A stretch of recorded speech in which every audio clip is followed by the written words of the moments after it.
Good morning সকলকে। এখন বাজে 10:50 আর আমি ঘুম থেকে উঠেছি মেবি 9টার দিকে।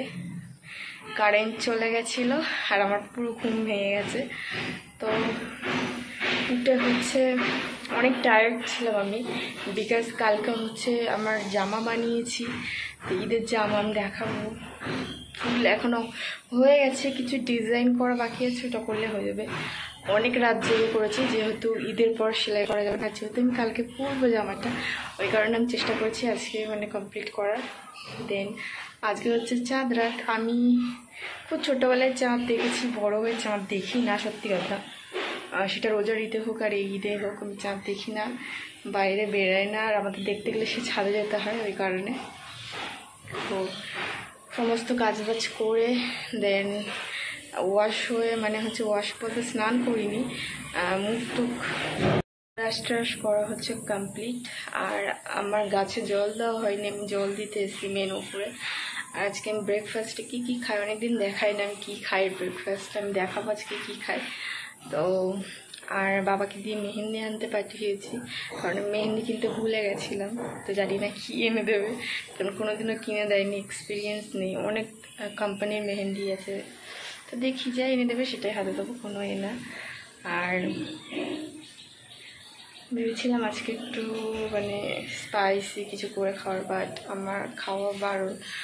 আর কদিন আগে আমি বিরিয়ানি খেয়েছি, আমার অসুবিধা হচ্ছে দেখছি, তো ওই কারণে ফুচকা এনে রেখেছিলাম, ভেবেছিলাম খাবো।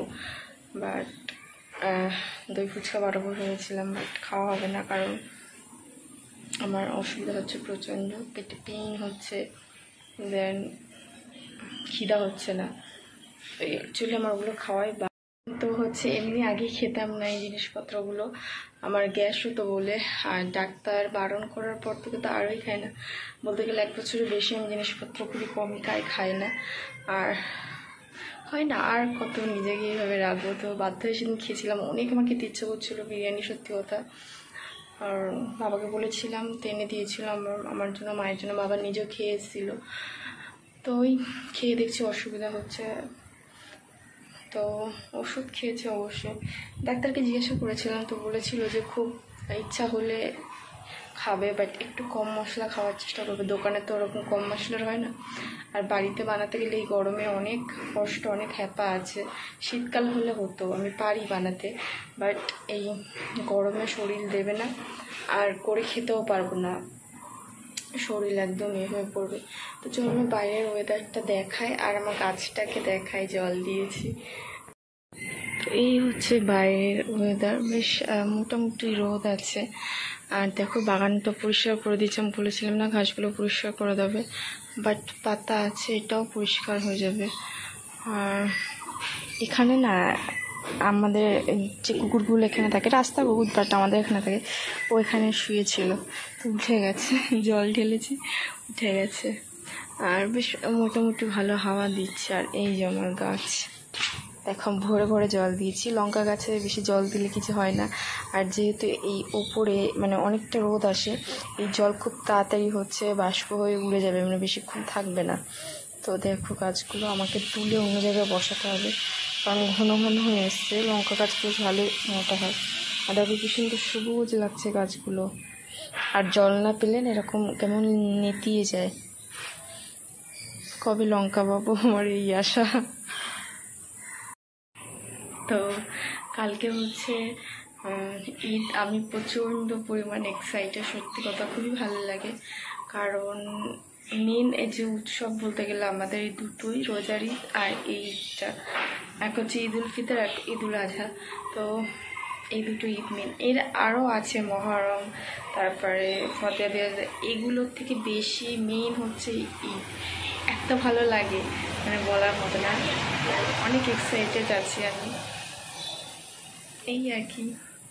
আর আমাদের জলের প্রচণ্ড প্রবলেম, টাইমে জল, আমাদের ঘরটা উঁচুতে, জমিটা, তো ওই কারণে না জল অনেক সময় আসে না। তো বাবা বলছিল সাবমার্সাল করবে ঈদের পরে, কবে করবে জানি না। আর প্রচণ্ড জলের অসুবিধা হয় আমাদের, তো একদম কম জল পড়ে। আর সত্যি কথা বলতে, আর এই গরমটা পড়লে বেশি জলের লেয়ারটা কমে যায়, কম পায়, আসেও না অনেক সময়। প্রচণ্ড জলের সমস্যায় পড়তে হয়। তো পাশে দেখাছিলাম ঘর হচ্ছে না আমার বাবার খুব ক্লোজ একজন ফ্রেন্ডের তার বন্ধু নিচে জমি, তো ওরা হচ্ছে সাবমার্সাল বসিয়েছে, মাঝে মাঝে জল না আসলে ওরা হচ্ছে পাইপে করে আমাদের ঘরে পাঠায়, পাইপটা জল নিতে পারি না হলে। আর যেহেতু রাস্তায় টাইম কল আছে, আমরা কখনোই অভ্যস্ত না রাস্তায় গিয়ে স্নান করা বা এরকম টাইপের কিছু। আমি বলছি না খারাপ, বাট এই জিনিসে আমি কখনো অভ্যস্ত না আমাদের ফ্যামিলিতে আমরা। তো ওই কারণে তো বাবা খুব শীঘ্রই বসিয়ে নিতে সাবমার্সালটা, নাহলে অনেক অসুবিধা। আর একটা টিউবওয়েল ছিল, বাট এত আয়রন, মানে সিলিন্ডার করা হয়েছিল টিউবওয়েল থেকে, তাও আয়রন, তো ওই কারণে ওটাকে উঠিয়ে ফেলা হয়েছে, এই আর কি। তো কালকে হচ্ছে আগের দিন হসপিটালে গেছিলাম, তো ওগুলো জামা কাপড়গুলো কেচে দিয়েছিলাম, ওগুলো কালকে আর শুকিয়ে গেছে, নিয়ে যাবো এখন। তো কথা বলতে বলতে দেখো এই যে জামা কাপড়গুলো আমি নিয়ে নিয়েছি, অনেকটা কিছু নাইটি আছে, আর এইটা করে হচ্ছে গাছে জল দিচ্ছিলাম। তো নিচে চলে যাবো।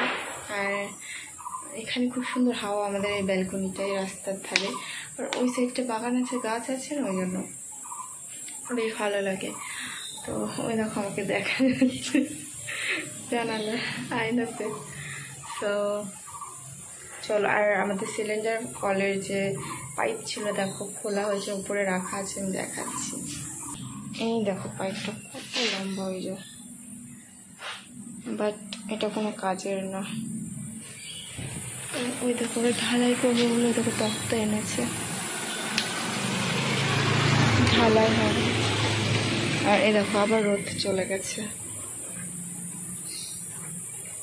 জামা কাপড়গুলো নিচে রেখে এসেছি, ঘেমে যাচ্ছি। আর কথা বলতে বলতে তো না 11টা বেজে গেছে, আর মা ক্যাচ ক্যাচ করছে, আমার খাওয়া হয়নি এখনো। তো চলো আমার ব্রেকফাস্টটা দেখায় কি কি আছে আমার ব্রেকফাস্টে। চলো, এই দেখো আমার ব্রেকফাস্টে, এটা হচ্ছে মৌসুম্বি লেবু, এটা হচ্ছে আপেল, এটা হচ্ছে তরমুজ, জানি তোমরা চেনো, বাট আমি তাও দেখালাম। এই দেখো, এই যে হচ্ছে আমার ব্রেকফাস্ট। এখন ভাবতে পারবো নাকি যে খালি পেটে ফল খাবে, খালি পেটে ফল খেলে কিছু হবে না।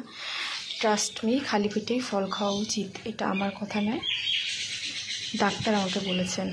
তো তোমরাও খাবে, অবশ্য টক জাতীয় কোনো ফল খাবে না, তাহলে সমস্যা হবে। মিষ্টি জাতীয় ফল খাবে, খালি পেটেই ফল খাওয়া উচিত, তো এগুলো আমি খাবো এখন। তো চলো আমি এগুলো খেয়ে নিই। আর এখানে কিন্তু অনেকটাই ফল, এটা খেলে আমার পেট ভরে যাবে সকালবেলার ব্রেকফাস্টে। বাট সকালবেলা কিন্তু পেট ভরে খাওয়া উচিত আমরা জানি না, দুপুরে হালকা খাওয়া উচিত, মানে মোটামুটি, রাতে একদমই অল্প খাওয়া উচিত। তো জুস শেষ হয়ে গেছে, নাহলে জুস খাই আমি, তো এতগুলোই আমি এখন খাবো, এতে আমার পেটটা ভরে যাবে। তো একটু লেট হয়ে গেছে খেতে, তো চলো খেয়ে দেয়, তারপর তোমাদের সাথে পরে কথা হবে। তো সকাল থেকে অনেক বিজি ছিলাম আর কথা বলার সুযোগ পাইনি। এখন হচ্ছে 4:18, আমি এখন স্নান করে উঠেছি, আর অনেক কষ্ট হচ্ছে সত্যি কথা। আমার ড্রেস হচ্ছে বানাচ্ছিলাম, যেহেতু পরবো কালকে, ওই জন্য। আর এরপর হচ্ছে সেলাই করতে পারবো না কটা দিন, নখ চুল দেন সেলাই করা এগুলো করা যাবে না কালকের পর থেকে। তো ওই কারণে আমি আর যেহেতু আমি ঈদের জন্য পরবো বলে করেছিলাম ড্রেসটা, তো ওই জন্য আমি তৈরি করে নিয়েছি ঝটাপট। আর খুব বেশি মানে গর্জিয়াস করি না, একদম সিম্পল রাখার চেষ্টা করেছি, কারণ এখন আমার সিম্পল ড্রেস খুবই ভালো লাগে গর্জিয়াসের থেকে। তো ওটা করতে করতে লেট হয়ে গেছিলো, দেন ঘুমিয়ে পড়েছিলাম। তো তারপরে হচ্ছে এই একটু আগে উঠে দেন এই যে স্নান করেছি, আর স্নান করে চলে এসেছি। আমার খুব টায়ার্ড লাগছে সত্যি কথা বলতে, তো প্রচণ্ড কষ্ট হচ্ছে। আমি এই যে চেয়ারে বসে পড়েছি, আর জামা কাপড় মেলা হয়ে গেছে, আমার চোখ মুখ দেখে দেখো বোঝা যাচ্ছে না কী পরিমাণ টায়ার্ড। আর ঘুম হচ্ছে না ঠিক মতো, কারণ রাত্রেও ঘুম হয়নি। ওই ড্রেসটা হচ্ছে প্রথমে হচ্ছে ভাবছিলাম কেমন বানাবো, কি ডিজাইন দেবো, কি করব, এগুলো ভাবতে ভাবতে আমার 1-2 ঘন্টা মতো লেগে গেছে। দেন তারপর স্কেচ করা, আঁকলাম, দেখলাম ভালো লাগবে কিনা এরকম টাইপসের কিছু। তো অনেক কিছু করার পর লাস্ট আমি কেটেই ফেলেছি। কেটে কালকেই হয়ে গেছিলো, অর্ধেক অনেকটা রাত হয়ে গেছিলো, 2টো বেজে গেছিলো, দেন ওই জন্য আর করিনি। তো পুরোই হয়ে গেছিলো বলতে কিছু কিছু জিনিস বাকি ছিল, সেটা আজকে পুরো একদম কমপ্লিট হয়ে গেছে। আর কালকে আমি চেষ্টা করবো অবশ্যই সুন্দর করে সেজে আমি তোমাদেরকে দেখানোর ড্রেসটা কেমন বানিয়েছি আর কেমন লাগবে আমাকে পরে, আমি জানি না। বাট তো এই, আর মানে কি বলবো, এত টায়ার্ড লাগছে না, কিছু ভালো লাগছে না সত্যি কথা। তো একটু হালকা পাতলা কালকে সাজবো। আর কালকে নর্মালি যে জিনিসগুলো হয় ঈদের দিন, বিভিন্ন আইটেমস মিষ্টি জিনিস রান্না করে, বাট করবো না কালকে। বিকজ হচ্ছে আমি সেদিন ডাক্তার দেখাতে গেছিলাম, আমাকে টোটালি বারণ করছে মিষ্টির কোনো জিনিসই না খাওয়ার জন্য, মানে মিষ্টি না খাওয়া, সুগারের জন্য না, এটা অন্য কারণে। তো মিষ্টি খেতে বারণ করেছে, ওই জন্য কিচ্ছু হবে না। আর ঘুগনি টুগনি করা হবে না, কারণ আদান দিচ্ছে, কারণ হচ্ছে তেল মশলা জিনিস খেতে পারবো না। তো ওই কারণে আমি বললাম থাক, করতে হবে না, খেয়েছি তো, মানে ক মাস আগে তো ঈদ গেল, খেয়েছি, এমন না যে খাইনি। তা বললাম থাক, কিছু করতে হবে না, তো ওটাতেই আছি। তো আর ভেবেছিলাম হচ্ছে সবাইকে নেমন্তন্ন করব, বাট শরীর এতটাই মানে শরীর দিচ্ছে না সত্যি কথা। আর মাটা বলছি, মা হচ্ছে না, যেরকম ঘুগনিটা বানিয়ে দিল বা একটু করে দিল, বাট এছাড়া আমি অনেক আইটেম বানাই, সেগুলো আমার মা আমাকে হেল্প করে না। আর সেই আইটেমগুলো আমার মা নিজেও জানে না, আমি ফোন দেখে দেখে করি, তো ওই জন্য নিজেকে করতে হয়। তো ওই কারণে আমার শরীর দিচ্ছে না, আর আমাকে চাপ নিতে বারণ করেছে, বলেছে একদম ফ্রি থাকতে, মানে কোনো রকম টেনশন না নিতে। তো ওই কারণে কালকে দিনের জন্য অপেক্ষা করছি। আর রাতে হচ্ছে হাত ভরে মেহেন্দি দেবো মনের মতো করে। আমি জানি না, আমার মুড ভালো থাকলে দেবো, নাহলে দেবো না। আর আগের ঈদে তো আমি দিতেই পারিনি কাজের ব্যস্ততায়, এবছর তো আর কাজ নেই, এটা তো আর কাজ নেই। তো এই আর কি, নিচে যাব, গিয়ে একটু রেস্ট নেব, আর শরীর দিচ্ছে না। আর হ্যাঁ, একজন আমাকে কমেন্ট করেছিল, আমার নামটা মনে নেই, আমাকে জিজ্ঞাসা করেছিল, তিনি মেবি হিন্দু হবে, আমাকে বলেছিল যে তিনি ভাবেন কোরআন পড়বেন, বাট তিনি ভাবেন তিনি হিন্দু, তিনি যদি কোরআন কিনে পড়েন দেন তার পাপ হবে। তো আমাকে জিজ্ঞাসা করেছিল আমি কি পারবো কোরআন পড়তে। কোরআন পড়াটা কোনো ফ্যাক্টর না, পাপ হবে এসব ভুল ধারণা। যে কোনো জাতি, যে কোনো ব্যক্তি নিয়েই পড়তে পারে কোরআন। আর অ্যারাবিক জানলে তো খুবই ভালো, অ্যারাবিক ভার্সন নেবে। যদি অ্যারাবিক না জানো, মানে আরবি ভাষা না জানো, বাংলা ভার্সনে পাওয়া যায়, বাংলা ভার্সনে কিনতে পারো। তবে হ্যাঁ, চেষ্টা করবে, যেহেতু দেখো ওটা একটা ধর্মগ্রন্থ, ওটা পায়ে যাতে না লাগে, একটু পরিষ্কার পরিচ্ছন্ন হয়ে ধরে পড়ার চেষ্টা করবে। পড়লে ক্ষতি হবে, পড়বে, কিছু পাপ হবে না, কিচ্ছু হবে না। এটা তোমাকে যে বলছে একদম মিথ্যা কথা, ওরকম কোনো কিছু নেই। কোরআন হচ্ছে প্রত্যেকটা মানুষের জন্য, প্রত্যেক জাতির জন্য, যে কেউ নিয়ে পড়তে পারে, তাও অবশ্যই পরিষ্কার পরিচ্ছন্ন হয়ে পড়বে। আর আরেকটা বলছিলে যে কিনতে গেলে পাবে কিনা, অবশ্যই তুমি কিনতে গেলে তোমাকে দেবে, কখনোই না করবে না। কথার কথা, আমি মুসলিম, আমি যদি গিয়ে দোকান থেকে গীতা কিনি বা কিছু কিনি, ভাগবত কিনি, আমাকে কি দেবে না দোকানদার? কখনোই না, অবশ্যই আমাকে দেবে। তো কোনো ভয় নেই, গিয়ে কিনলে যেখানে পাওয়া যায় খোঁজ করবে, বা অনলাইন থেকেও কিনতে পারো, আরও সুবিধা। কিনে পড়বে, বাংলা ভার্সান, যদি ইংলিশ জানো ইংলিশ ভার্সান, যদি হিন্দি হও, যে ভার্সান চাইবে সেই ভার্সানেই পাবে, আর নিয়ে পড়বে, দেখবে ভালো লাগবে। তো ওটা ফালতু কথা যে বলেছে পাপ হবে বা কিছু না, এরকম না। চেষ্টা করবে পায়ে না লাগার, ব্যাস এইটুকুই। দেখবে পড়লে ভালো লাগবে, অবশ্যই ভালো লাগবে। তো আশা করি কিনে নিও, কারণ আমার মনে হয় না কারোর কাছে চাইলে তুমি পাবে, না দেওয়ার চান্সটাই বেশি থাকবে। তো দোকান থেকে কিনে নেবে, কিনলে তুমি টাকা দিলেই পেয়ে যাবে। ওখানে তুমি হিন্দু কি খ্রিস্টান কিছু দেখবে না, তুমি কি টাকা দেবে তোমাকে দিয়ে দেবে। আর যে কোনো জাতির ধর্মগ্রন্থ পড়তে পারে, ওটা কোনো ফ্যাক্টর না। আমি নিজে বাইবেল পড়েছি, তা কী হয়েছে? তো ওরকম কিছু না, তুমি যে কোনো ধর্মগ্রন্থই পড়তে পারো, যে কোনো। তো ওইটা হচ্ছে নিজের ওপরই ডিপেন্ড করে। কখনো না কোনো ধর্মের মানুষকে দেখে নিজেকে জাজ করবে না যে ওই ধর্মটা ওরকম, কারণ হতেই পারে সেই সঠিক ধর্ম পালন করে না। তো আমাকে দেখো, কখনো আমার ধর্ম জাজ করবে না, আমি কিন্তু পালন করি না সঠিকভাবে আমার ধর্ম। তো ধর্মকে যদি জাজ করতে হয়, তার ধর্মগ্রন্থগুলো পড়বে, নিজের শিক্ষিত নিজের মস্তিষ্ক তো কাজ করে, এটা তো বুঝবে কি বলেছে, তারপর সেই ধর্মটাকে জাজ করবে। কখনো তো যে কোনো ধর্মের মানুষকে দেখে জাজ করবে না যে ওই ধর্মটা ওরকম বা কিছু।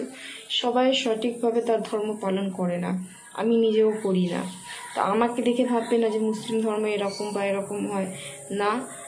তার জন্য সেই ধর্মগ্রন্থটা পড়বে, দেখবে প্রতিটা ধর্মগ্রন্থ কিন্তু খুব সুন্দর করে লেখা, খুব সুন্দর। আমি যেটা পড়েছি, যখন কোরআন পড়েছি, খুব সুন্দর লেখা, পড়লে অনেক ভালো লাগবে।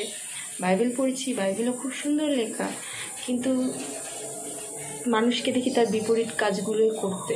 তো ধর্মগ্রন্থ আসলে মানুষ মানে না। আর আমার হচ্ছে আর ইচ্ছা আছে হিন্দুদের ধর্মগ্রন্থ পড়া, ওইটা আমার পড়া হয়নি কখনো।